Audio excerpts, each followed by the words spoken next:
Mga igsoon na nangutan na ako nakatagalaing sikta, asa daw mabasa sa Biblia na ang reliyon makaluwas. Ang Biblia na pamatuod na si Kristo kag simbahan dili may tabo magkabulag. Niingon si San Pablo diha sa Colosas 1:18 ug Efeso 5:23, maingon na si Kristo may ulo sa simbahan ug ang simbahan mao yang lawas. Asa makakitag ulo og lawas na magkabulag sa to uban gid sila.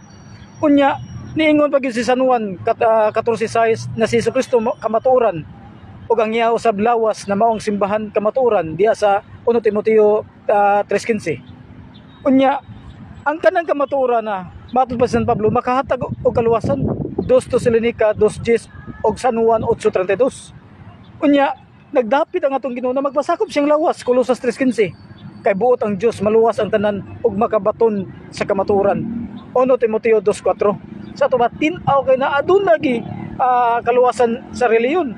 Si Gamaliel gani ningon gani diya sa Buhat 5:39, si kinsa kadtong bugukod sa pundok sa Dios, dili ang pundok ang gigukod, kung dili ang Dios gid mismo. Sa ato pa makaluwas gid ang reliyon. Si Sirach ningon Sirach 41:8,